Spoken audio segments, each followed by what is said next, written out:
পড়ে আছে সুমনার নিথর দেহ।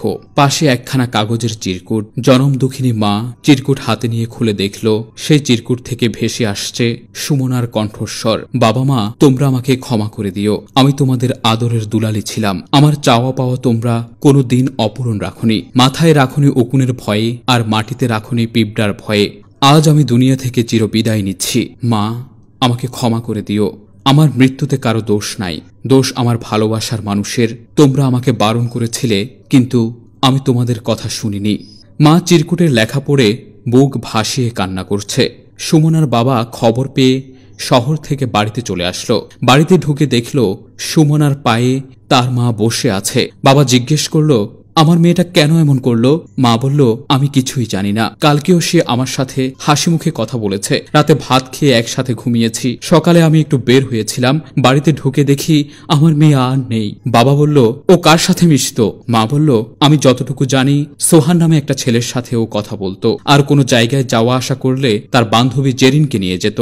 একদিন সুমনা তার বান্ধবী জেরিনকে ফোন দিয়ে বলল, তুই না আমাকে বলতি আমার কপালে প্রেম নাই? তোর ভবিষ্যৎ বাণীটা আজকে মিথ্যা হয়ে গেল। জেরিন বলল, তুই প্রেম করার মানুষ পেয়ে গেছিস নাকি? সুমনা বলল, হ্যাঁ, সে আমার জন্য পাগল। আমাকে না পেলে মারা যাবে। আমার সাথে দেখা করার জন্য পাগল হয়ে আছে। জেরিন বলল, তাহলে দেখা করে আয়, দেখিস আবার কোনো গোপন জায়গায় যাসনে। সুমনা বলল, আমি কি আর তোকে ছাড়া ওর সাথে দেখা করতে যাব নাকি? তুই চলে আয়, তোর পছন্দ হয় কিনা দেখ। জেরিন বলল, কোথায় দেখা করবি? সুমনা বলল, আরকান রোডে দেখা করার কথা বলেছি। জেরিন বলল, ঠিক আছে, আমি আসছি বলে ফোন কেটে দিয়ে চলে গেল। সোহান এক জায়গায় দাঁড়িয়ে ভাবছে সুমনার সাথে আজকে প্রথম দেখা হবে। এর আগে মেসেঞ্জারে চ্যাটিং হয়েছে। এমন সময় সুমনা আর জেরিন গিয়ে তার সামনে হাজির। সোহান দুজনের দিকে তাকালো, পরে সুমনার দিকে তাকিয়ে বলল, কেমন আছো? তোমার সাথে এটাকে? সুমনা বলল, এটা আমার বান্ধবী। আমি আমার সবকিছু ওকে শেয়ার করি। সোহান বলল, মানুষের জীবনে একজন ভালো বন্ধুর দরকার। জেরিন বলল, আমাকে আর শেয়ার করতে হবে না, এখন তো তুই আমার চেয়েও কাছের মানুষ পেয়ে গেছিস।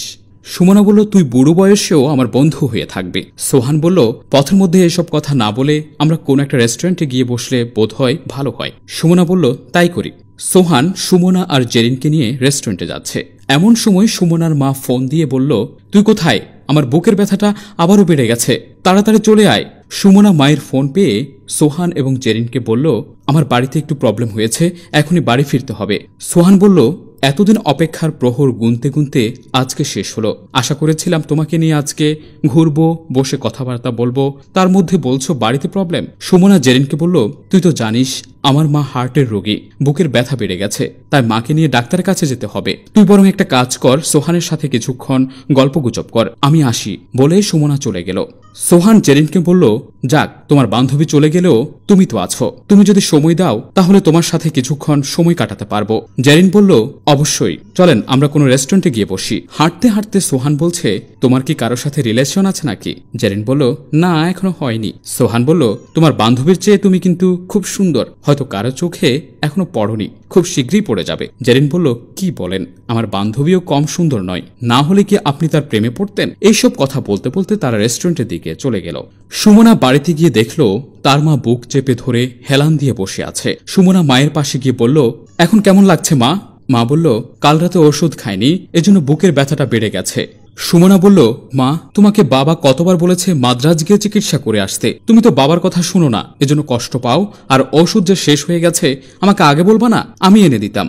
মা বলল, তুই এখন বড় হয়ে গেছিস, তোকেও যেখানে সেখানে পাঠাতে ইচ্ছে করে না। সুমনা বলল, তাহলে কি ওষুধ না খেয়ে মরে যেতে হবে নাকি? আমাকে টাকা দাও, আমি ওষুধ নিয়ে আসি। কয়েকদিন পর সুমনার বিয়ের কথা বলতে ছেলে আর ছেলের বাবা আসলো সুমনার বাড়ি। ছেলের বাবা সুমনার মায়ের দুঃসম্পর্কের ফুফাতো ভাই। সামনে সুমনার মা বসে আছে। ছেলের বাবা বলল, আমি চাই আমাদের আত্মীয়তার বন্ধন আরো গভীর হোক, তাই ভেবে আমার ছেলের জন্য তোমার মেয়েকে দেখতে এলাম।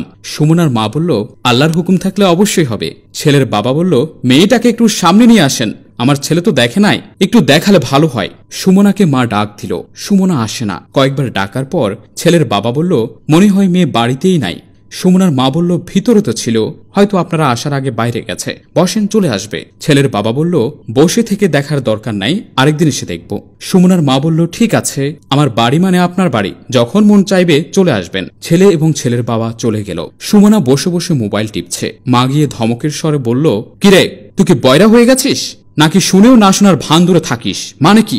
তোকে দেখতে মেহমান আসছিল, শেষ পর্যন্ত চলে গেছে। সুমনা বলল, আমি সব জানি, আমি ওই ছেলেকে বিয়ে করব না, তাই সামনে যাইনি। মা বলল, কেন? সুমনা বলল, আমি একজনকে পছন্দ করি, তাকে বিয়ে করব। মা বলল, আমি জানি তুই আমার ইজ্জত খাবি, তোর যা মন চাই তাই কর। সুমনা ওখান থেকে উঠে চলে গেল। জেরিন আর সোহান কথা বলছে। এমন সময় সুমনা ওখানে গিয়ে বলল, জেরিন, তুই এখানে সোহানের সাথে একা একা কি করিস?